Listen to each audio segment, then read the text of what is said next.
Ganjar Pranowo, Anda melakukan blunder besar. Anda telah merubah takdir Anda yang seharusnya menjadi the next Jokowi menjadi tidak apa-apa lagi. Kami, warga Indonesia Timur, mengharamkan memilih Anda. Ya. Kami butuh pemimpin yang bisa mengayomi semua suku bangsa. Bukan hanya pemimpin yang mengayomi satu suku bangsa. Shalom, saudara-saudara, berjumpa lagi bersama dengan saya, Pendeta Rio Pasaribu. Selamat datang di channel kita, yaitu channel TV Kabar Baik. Kiranya Tuhan memberkati saudara yang selalu mendukung channel ini. Tuhan memberikan kesehatan, kekuatan, dan juga umur panjang bagi saudara. Saudara-saudara, di video kali ini saya akan perlihatkan pada kita video cuplikan yang mana baru-baru ini viral di sosial media. Bagaimana seorang Ganjar Pranowo mengatakan bahwasanya timnas Israel tidak boleh masuk ke bangsa Indonesia, ya. Saudara-saudara, lalu datang netizen, ya, khususnya netizen yang ada dari Indonesia bagian timur, mereka ya menyampaikan sesuatu yang mungkin perkataan mereka itu supaya Ganjar Pranowo ini ya tahu menempatkan perkataannya sehingga tidak salah dalam melakukan tindakan. Mari kita saksikan videonya berikut ini. Ganjar Pranowo, Anda melakukan blunder besar. Anda telah merubah takdir Anda yang seharusnya menjadi the next Jokowi menjadi tidak apa-apa lagi. Kami, warga Indonesia Timur, mengharamkan memilih Anda. Ya. Kami butuh pemimpin yang bisa mengayomi semua suku bangsa. Bukan hanya pemimpin yang mengayomi satu suku bangsa. Israel berhak bertanding di Indonesia sebagai negara yang berdaulat. Anda melakukan blunder dan merubah takdir Anda sendiri. Ingat, Israel bukan bangsa kaleng-kaleng. Israel adalah bangsa yang diurapi, yang dirahmati oleh Tuhan. Anda benar-benar melakukan satu kesalahan fatal. Kesalahan yang benar-benar bodoh yang membuat takdir dan karir Anda berubah 180 derajat. Wassalam, shalom.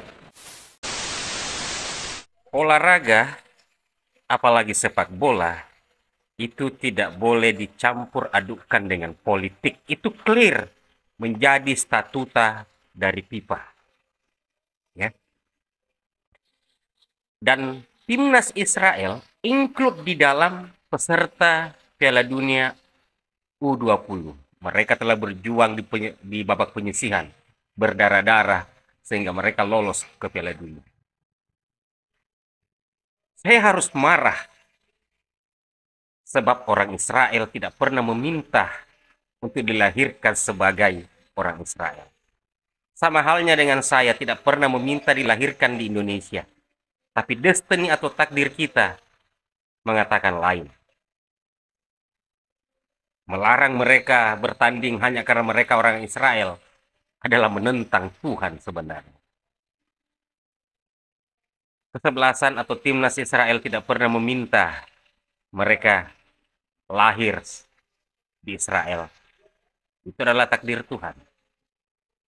Dan apa yang dilakukan oleh GP pada saat ini adalah menentang takdir Tuhan. Dan pemimpin rasis seperti itu menurut saya sangat tidak layak menjadi presiden di negara saya. Ya. Itulah makanya saya menghimbau terutama ke seluruh follower saya. Ya. Anda jangan memilih beliau. Bukan karena kebencian, tapi kita tidak ingin dipimpin oleh seseorang yang rasis. Alangkah berbahayanya negara ini jika dipimpin oleh orang-orang yang rasis. Yang masih membeda-bedakan manusia berdasarkan atas ras, suku bangsanya. Naif sekali. Saya juga tidak akan memilih kubu di sebelah, yaitu ARB, mustahil. Sebab beliau adalah representasi dari kaum intoleran. Ya. Pilihan terbaik dari yang terburuk dari sekian kandidat yang kemungkinan besar akan maju menjadi capres adalah Prabowo. Saya juga tidak respect dengan beliau sebenarnya.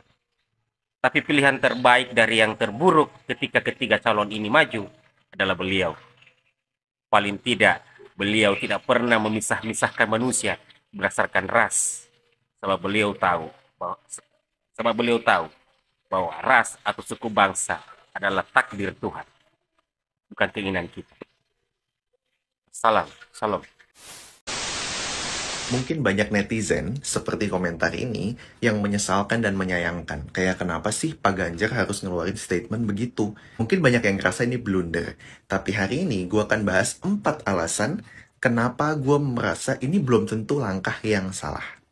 Bahkan mungkin langkah yang pintar. So stay tune sampai akhir untuk tahu alasan-alasannya. Yang pertama adalah, emang siapa yang bilang Pak Ganjar udah pasti maju capres? Emang siapa yang udah ngasih tiket buat dia maju capres? Jawabannya adalah belum ada. Jadi itu adalah alasan pertama gue bahwa justru statement ini bisa jadi yang menghantarkan dia untuk dapat tiket nyapres. Alasan kedua, alasan dia menolak adalah singgung amanat Bung Karno. Ini membicarakan tentang DNA PDI Perjuangan, DNA partainya. Jadi statement ini bisa dibilang salah satu langkah uji ombak untuk tahu niche.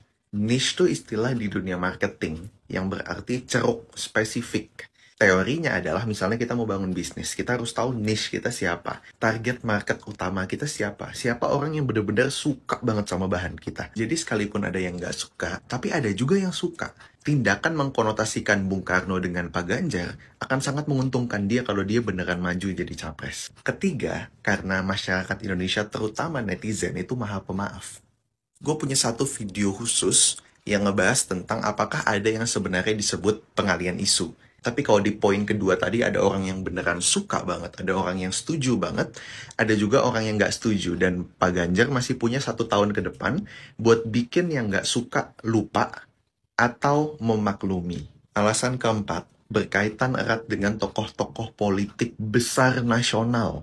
Jadi kayaknya nggak akan gue bahas di video ini dulu karena akan panjang sendiri. Jadi kalau video ini ramai, gue akan bikin satu video tersendiri yang ngebahas alasan keempat itu.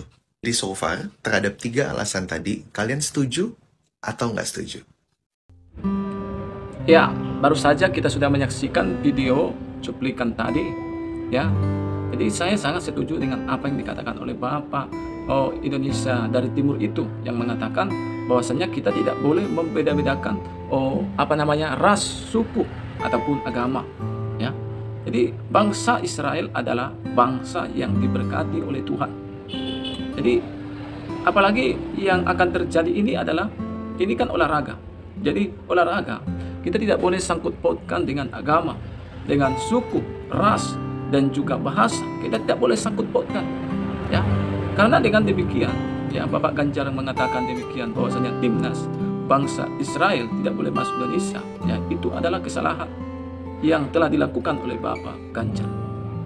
Padahal kita tahu Bapak Ganjar akan mencalonkan menjadi pemimpin kelak bagi bangsa Indonesia di tahun 2024. Jadi mari jangan salah mengambil keputusan. Mari kita jaga perkataan kita. Jangan kita campur adukan agama dan juga dalam hal olahraga. Karena yang namanya sepak bola itu adalah olahraga. Jadi olahraga jangan kita campur adukan dengan agama, dengan suku, ras ataupun bahasa. Kita tidak boleh, saudara-saudara. Jadi saya juga kurang setuju, ya, kalaulah Bapak Ganjar ini menolak timnas dari bangsa Israel masuk ke negara Indonesia. Kenapa? Firman Tuhan mengatakan dengan sangat jelas bahwasanya ada ayat Alkitab yang mengatakan diberkatilah orang yang memberkati bangsa Israel. Tetapi justru sebaliknya terkutuklah orang yang mengutuki bangsa Israel. Itu kata firman Tuhan. Jadi kalau kita mau melihat bangsa kita ini diberkati oleh Tuhan, saya katakan dari sosial media ini, biarkan timnas dari bangsa Israel masuk ke Indonesia. Tapi kalau kita mau membiarkan Indonesia ini berada di bawah kutuk, karena itu silahkan lakukan apa yang saudara mau lakukan. Tapi dengan kita menolak bangsa Israel masuk ke negara ini, sebenarnya kita sedang menolak Tuhan yang mengatakan itu. Tapi kita menerima bangsa Israel, yaitu timnas dari Israel masuk Indonesia, kita sedang menerima Tuhan. Kenapa? Karena firman Tuhan yang mengatakan. Sekali lagi saya katakan mereka, kalau bangsa ini mau diberkati, mari biarkanlah timnas dari Israel masuk ke Indonesia. Mari jangan kita campur adukan olahraga dengan agama. suku, ras, dan bahasa. Supaya bangsa kita ini semakin diberkati lagi, dipulihkan semuanya. Puji Tuhan. Ini yang bisa saya sampaikan bagi kita semua. Biarlah lewat video cuplikan ini, ya, kita diberkati dan wawasan kita bertambah. Tuhan Yesus memberkati kita semua. Shalom.